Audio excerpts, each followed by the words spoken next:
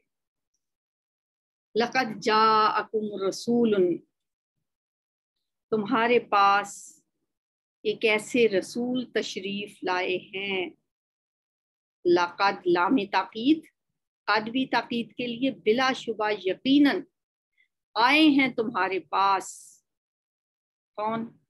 رسول، ایک پیغمبر، ایک رسول، من انفسکم، جو تمہارے میں سے ہی ہیں، تمہاری جنس میں سے ہی ہیں، تم ہی میں سے ہیں۔ اب اللہ تعالیٰ سورت کے آخر میں مسلمانوں پر نبی صلی اللہ علیہ وسلم کی صورت میں جو آپ اللہ تعالیٰ نے مسلمانوں پر احسان کیا ہے، اس احسان کا ذکر کر رہے ہیں کہ اللہ نے تمہاری طرف ایک ایسے رسول بھیجے ہیں۔ ایک اور موقع پہ بھی ہے، لقد من اللہ علی المؤمنین، یقیناً اللہ نے مومنوں پہ بہت بڑا احسان کیا ہے، اذ بعث فیہم رسولا منہم۔ تو نبی صلی اللہ علیہ وسلم کی بعثت کو اللہ تعالیٰ نے احسان کے طور پہ بیان کیا ہے، اور یہاں سورت کے اندر پھر فرمایا، ایک احسان عظیم کا ذکر کیا کہ آپ صلی اللہ علیہ وآلہ وسلم کو تمہارے میں سے تم میں بھیجا، من انفسکم، جو تم ہی میں سے ہیں۔ آپ کی پہلی صفت کیا ہے کہ وہ تمہاری جنس سے ہیں، یعنی جنس بشریت سے ہیں، ورنہ تو اگر آپ کوئی فرشتہ ہوتے، انسان نہ ہوتے، تو لوگ تو ویسے ہی ڈرتے آپ کے پاس بیٹھنے سے، اور کیسے آپ رول ماڈل بن سکتے تھے؟ من انفسکم، جو تمہارے نفسوں میں سے ہیں، تم ہی میں سے ہیں، بشر ہیں، عزیز علیہ، بہت گراں گزرتا ہے اس پر، عزیز عزت ان سے مبالغے کا صیغہ ہے، بہت گراں گزرتا ہے، علیہ آپ پر، کیا؟ ما عنتم، کہ تم مشقت میں پڑو، تمہارا مشقت میں پڑنا، تمہارا تکلیف میں پڑنا آپ کو بہت برا لگتا ہے، بہت گراں گزرتا ہے۔ آنتن ایسی چیزوں کو کہتے ہیں جن سے انسان کو تکلیف ہو، اس میں دنیاوی مشقتیں بھی ہیں اور آخرت کا عذاب بھی اس میں آ سکتا ہے۔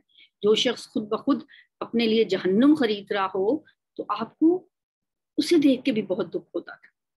اس پیغمبر پر تمہاری ہر قسم کی تکلیف اور ہر قسم کی مشقت بہت گراں گزرتی ہے، اس لیے آپ صلی اللہ علیہ وسلم کا فرمان بھی ہے، ایک حدیث میں آیا، میں آسان دین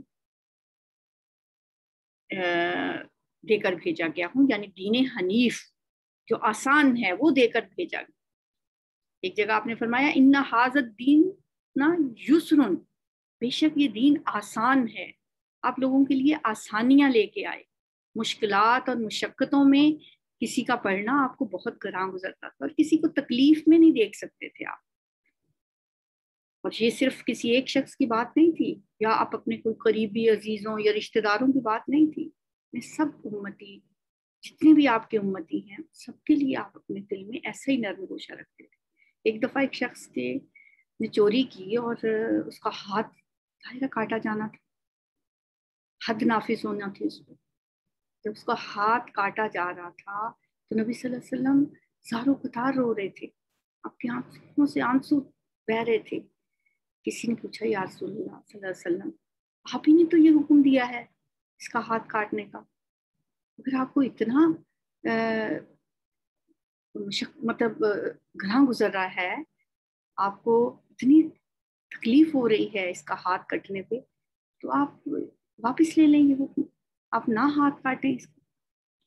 آپ نے فرمایا، یہ دین یا یہ جو قانون ہے یہ میرے گھر کا نہیں ہے، یہ اللہ کا قانون ہے، تم نہ لے کے آتے میرے پاس، تم سمجھا بجھا کے ادھر ہی معاملہ آپس میں رفع دفع کر لیتے، جب تم لے کے آئے ہو اب تو فیصلہ ہو، اب تو جو اللہ کا قانون ہے، جو حدود ہیں اللہ کی، ان کے مطابق فیصلہ ہوگا۔ ہاں تم اگر ادھر ہی معاف کر دیتے تو یہ ایک الگ بات تھی، میں کون ہوتا ہوں دخل اندازی کرنے والا، لیکن آپ کو بہت تکلیف ہوتی تھی جب کسی کو تکلیف پہنچتی۔ عزیز علیہ ما عنتم حریص علیکم، وہ بہت حریص ہیں تمہاری بھلائی کے، یعنی جیسے ماں نہیں ہوتی کہ چاہتی کہ میرے بچے کو ہر بھلائی مل جائے، ہر خیر مل جائے، میرا بچہ یہ بھی کھا لے، اس کی صحت اچھی ہو جائے، اس کی تعلیم اچھی ہو جائے، اس کی دنیا بن جائے، اس کی آخرت بن جائے۔ ایک ماں محسوس کر سکتی ہے کہ کس طرح انسان حریص ہو سکتا ہے کسی کی بھلائی پر. اللہ کے نبی اللہ فرما رہے ہیں حریص علیکم، وہ تمہاری بھلائی کے حریص ہیں. حریص کون ہوتا ہے؟ اس کو بہت لالچ ہوتا ہے کسی چیز کا. تو آپ کو کس چیز کا لالچ تھا اور حرص تھی؟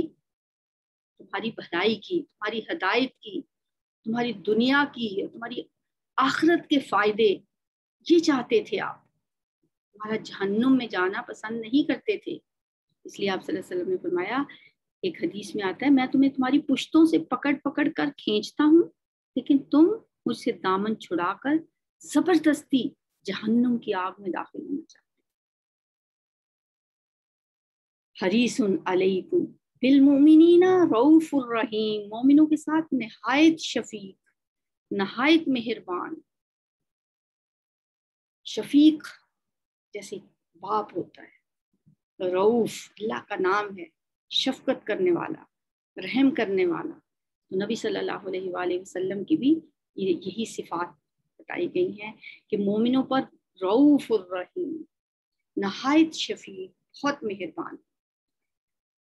فَإِن تَوَلَّوْا، پھر اگر یہ لوگ نہ مانیں، روگردانی کریں، منہ موڑ لیں، آپ کی بات نہ مانیں، نبی صلی اللہ علیہ وآلہ وسلم سے خطاب کر کے اللہ تعالیٰ فرما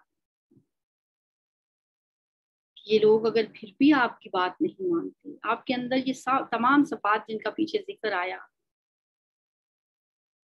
وہ ساری بیان کرنے کے بعد، یہ ساری خوبیاں جو آپ کے اعلیٰ اخلاق اور آپ کی صفات ہیں سب ذکر کرنے کے بعد فرمایا کہ اس کے باوجود بھی اگر یہ لوگ آپ کی لائی ہوئی شریعت اور دین رحمت سے روگردانی کرتے ہیں، منہ موڑ جاتے ہیں، تو آپ کیا کہیے؟ فَقُلْ حَسْبِيَ اللَّهُ، آپ کہیں میرے لیے اللہ ہی کافی ہے. حسبی اللہ، میرے لیے اللہ ہی کافی ہے. اچھا، یہ چونکہ بڑی کامن سی آیت ہے نا، ایک حسبنا اللہ و نعم الوکیل، نعم المولا و نعم النصیر، اکثر لوگ یاد کر لیتے ہیں. پھر انہیں یہ نہیں پتا ہوتا، پھر بعض اوقات پوچھتے ہیں کہ ایک جگہ ہم نے پڑھا تھا حسبی اللہ، کہیں آتا ہے حسبنا اللہ، تو فرق کیا ہے؟ یہاں آپ کو فرق بھی پتہ چل گیا.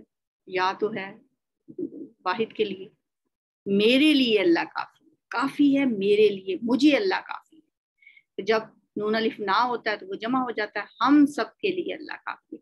قرآن میں یہ لفظ بھی آتا ہے حسبنا اللہ، ہمارے لیے اللہ کافی ہے. اور یہاں پہ حسبی اللہ، میرے لیے اللہ کافی ہے.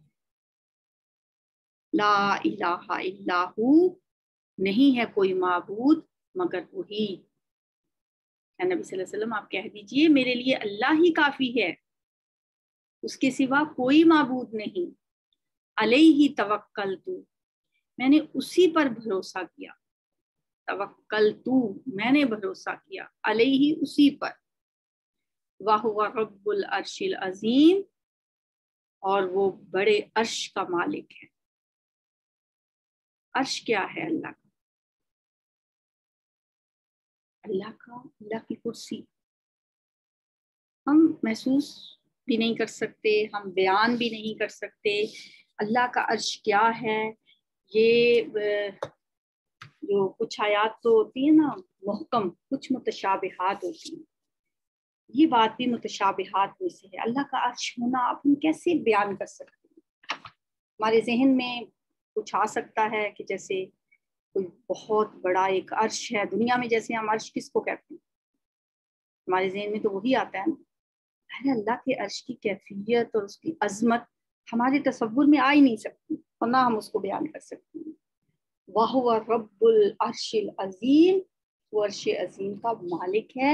میں نے اسی پہ توکل کیا، میں نے اسی پہ بھروسہ کیا. یہ آپ اے نبی صلی اللہ علیہ وسلم کہہ دیجیے. اچھا، یہ جو آخری آیت ہے نا سورہ توبہ کی، بہت عظیم آیت ہے، بہت اہمیت کی حامل ہے. اور حضرت ابو درداء رضی اللہ تعالیٰ عنہ فرماتے ہیں کہ جو شخص یہ آیت حسبی اللہ لا الہ الا ہو علیہ توکلت وہو رب العرش العظیم یہاں تک ہر صبح 7 مرتبہ پڑھ لے اور شام کو بھی 7 مرتبہ پڑھ لے، تو اللہ تعالیٰ اس کے تمام غم، فکر، مشکلات سب کے لیے کافی ہو جائے. کتنا ٹائم لگتا ہے 7 دفعہ پڑھنے میں؟ حسبی اللہ لا الہ الا ہو علیہ توکلت وہو رب العرش العظیم. آج ہی جس کو نہیں یاد، موسٹلی لوگوں کو یہ یاد ہوگی یہ قرآن آیت صرف حسبی اللہ سے، فَإِن تولوا نہیں، قل بھی نہیں، حسبی اللہ سے سٹارٹ کر کے، حسبی اللہ تو سب کو آتا ہے، لا الہ الا ہو وہ بھی سب کو آتا ہے، علیہ توکلت وہو رب العرش العظیم. اس کا ترجمہ بھی یاد کریں ذہن میں تاکہ ترجمہ بھی ہو، اور ہر روز کوشش کیا کریں، ہر روز صبح شام کے اذکار جب ہم پڑھتے ہیں تو اس کے اندر یہ بھی ہوتی ہے، اگر کسی کوئی نہیں پڑھتا تو وہ ضرور پڑھا کریں ساتھ ساتھ میں. تو اس کے ساتھ ہی جی ہماری سورہ توبہ بھی ختم ہوتی ہے اور دوسری منزل بھی ختم ہوگی قرآن کی. 7 منزلیں ہیں نا قرآن کی، تو دوسری منزل الحمدللہ آج ختم ہو گئی. اس کے بعد انشاءاللہ ہم کل سے سورہ یونس سٹارٹ کریں گے، اور جو مکی مدنی صورتیں ہم نے پڑھی، ابھی ہم نے جو پڑھی ہیں 2 صورتیں اکٹھی مدنی، اس سے پہلے ہم نے پڑھی تھیں 2 صورتیں مکی، آراف، اور آراف کے ساتھ کون سی تھی؟ اگر پیچھے سے ہم دیکھیں نا، پہلے ہم نے مدنی صورتیں پڑھی 6 پہلے پارے سے لے کے سورہ فاتحہ کے بعد سے سورہ بقرہ، یہ سب تقریباً 6.25 سپاروں پر مشتمل تھیں مدنی صورتیں 6. اس کے بعد پھر ہم نے انعام اور آراف یہ 2 صورتیں پڑھی، پھر 2 مدنی صورتیں پڑھی، انعام اور آراف مکی تھی، پھر انفال اور توبہ مدنی صورتیں پڑھی. اب اس کے بعد سورہ یونس سٹارٹ انشاءاللہ کل ہم کریں گے، اور اب مسلسل مکی صورتیں ہم پڑھیں گے تقریباً آگے 7.25 یا پورے 7 پاروں پہ. 7 پارے ہیں جن میں 14 صورتیں ہیں جو مکی ہیں، اور اب مکی قرآن انشاءاللہ شروع ہوگا. پچھلی 2 صورتیں جو ہم پڑھتے آئے ہیں انفال اور توبہ میں، تو وہی مدینہ کا ماحول، جنگوں کا تذکرہ، غزوات کی باتیں. اب پھر اسی طرح جیسے پیچھے ہم نے سورہ انعام اور سورہ اعراف میں، مکی قرآن کا اپنا مزاج ہوتا ہے، مدنی قرآن کا اپنا مزاج ہوتا ہے. اب تو الحمدللہ سمجھ بھی آنا شروع ہو گیا ہوگا کہ مکی قرآن میں تذکیر بھی اعلیٰ اللہ، تذکیر بھی ایام اللہ، اور مطلب قوموں پہ جو عذاب آیا ان کے واقعات، اور اللہ تعالیٰ کی قدرت کی نشانیاں، توحید کی باتیں، آخرت کا ذکر، ایمان، توحید، شرک سے بچنے کی تلقین، یہ موضوعات ہوتے ہیں مکی صورتوں کے. تو انشاءاللہ کل سے ہم سورہ یونس سٹارٹ کریں گے، اور یہ بھی ایک طرح سے سورہ یونس جو ہے، اور اس کے بعد آئے گی سورہ ہود. ان 2 صورتوں کا بھی ایک جوڑا ہے، جیسے پیر ہم نے پچھلا پیر پڑھا انفال اور توبہ کا ایک جوڑا تھا، کیونکہ ان کے جو نسبت زوجیت ہوتی ہے اس کا مطلب یہ ہوتا ہے کہ ان کے اندر مضامین ملتے جلتے ہوتے ہیں. تو اسی طرح اگلا بھی ایک صورتوں کا جوڑا ہے جس میں سورہ یونس اور سورہ ہود ہیں. تو انشاءاللہ وہ تو کل پڑھیں گے. آج ہم ان آیات کی تلاوت سنتے ہیں. اللہ تعالیٰ سے دعا ہے کہ وہ ہمیں اسی طرح جاری و ساری رکھنے کی توفیق عطا فرمائے، قرآن پڑھنے کی، پڑھانے کی، سمجھنے کی، اس پہ عمل کرنے کی، تدبر کرنے کی، تفکر کرنے کی. اللہم ارزقنی التفکر والتدبر بما یتلوہ لسانی من کتابک، والفہم لہ والمعرفۃ بمعانی، والنظر فی عجائبہ والعمل بذلک ما بقیت، انک علی کل شیء قدیر. تلاوت سنتے ہیں آیات کی. يا أيها الذين آمنوا قاتلوا الذين يلونكم من الكفار وليجدوا فيكم غلظة واعلموا أن الله مع المتقين. وإذا ما أنزلت أنزلت سورة فمنهم من يقول أيكم زادته هذه إيمانا فأما الذين آمنوا فزادتهم إيمانا وهم يستبشرون وأما الذين في قلوبهم مرض فزادتهم رجسا إلى رجسهم وماتوا وهم كافرون أولا يرون أنهم يفتنون في كل عام مرة أو مرتين ثم لا يتوبون ولا هم يذكرون وإذا ما أنزلت سورة نظر بعضهم إلى بعض هل يراكم من أحد ثم انصرفوا صرف الله قلوبهم بأنهم قوم لا يفقهون لقد جاءكم رسول من أنفسكم عزيز عليه ما عنتم حريص عليكم بالمؤمنين رؤوف رحيم فإن تولوا فقل حسبي الله لا إله إلا هو عليه توكلت وهو رب العرش العظيم